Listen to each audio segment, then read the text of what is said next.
So is the second shortest word in the English language. Madam Toastmaster, fellow citizens, friends, Romans, and Toastmasters, I come here to praise so, not to bury it. Not to bury it as a pariah, as a filler word in conjunction with such amenities as ahs and ums. We denigrate this wonderful word. And I will explain to you, first of all, why so is such an important grammatic word. Second, I will give you some examples that will show you how effective it is. And finally, I will tell you about another way of using the word so, which is most effective that I found in how to be a good listener. But nevertheless, we still charge so's as filler words, so here is my 50 cents for the bear, because you're going to hear a lot of them. Okay, first, as a grammatical construct, see, so is a connector. Now, it's not like its big brother and, which connects two relatively separate ideas. So if you have two ideas that can be done in interchangeable order, you can connect them with and. Like, I'm signed up for biology and medicine. Or I'm signed up for medicine and biology. You wouldn't say I'm signed up for medicine, so biology. See, so, like and, is a connector though, but it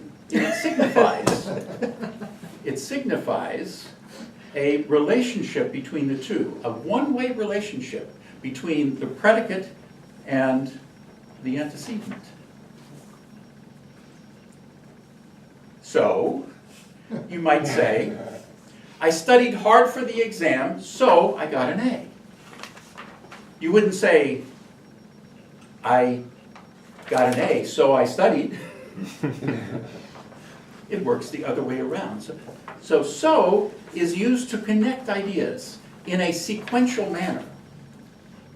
It is not a filler word unless used excessively, but when you simply say so as a means of connecting two ideas which have a logical sequence, it works to convey that without being so explicit about it. In other words, its synonym is the word therefore. I studied, therefore I got an A. Has the same meaning.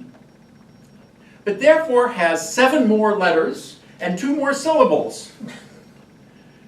So is more effective when you are speaking because it gets to the predecessor, from the predecessor to the successor in a much more efficient manner. 1 syllable less, 7 letters less. So is a most effective way of starting a connection between these two things. Now you might be saying, what about starting an entire speech with the word so, as I did?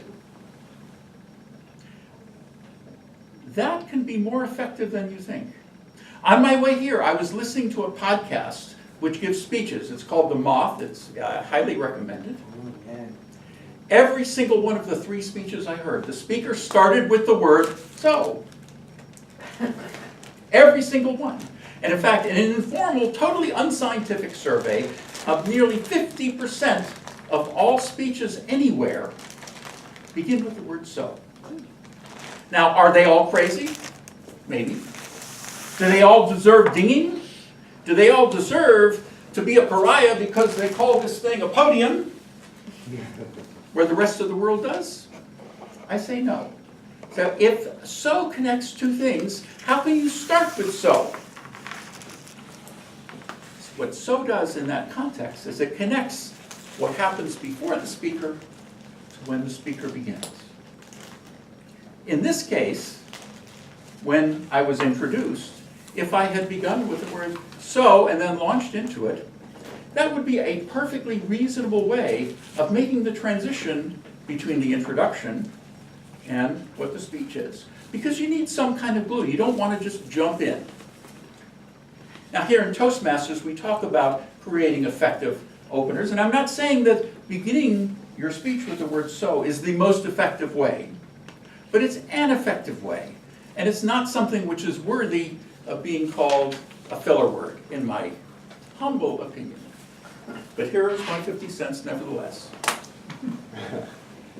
Finally, to be an effective listener, using the word so as your first response can be the most effective way of connecting with the speaker. Now, you may be familiar with the term active listening. And active listening, when somebody says something, you say, oh, I heard you say that blah, blah, blah. So if someone says something like, you're late again. I heard you say that I'm late again. Now, if you were the one who was being made late, how would that make you feel? It wouldn't make me feel great. It sounds like they're kind of mocking you. But what if you said instead, you're late again. So you want things to be on time. You want appointments to be kept.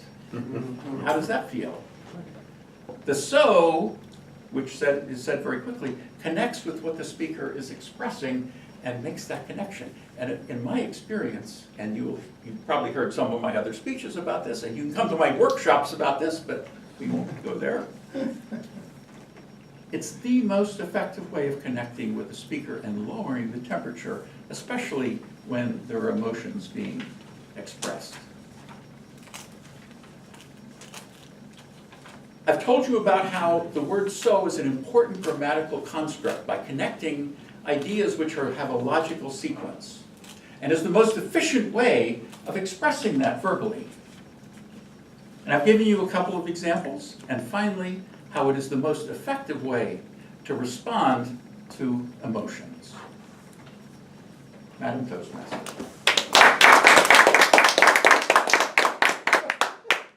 Thank you, Madam Toastmaster. You did that, of course, because it's age before beauty. It's beauty before age. No, it's beauty before age. So, that's why you did it.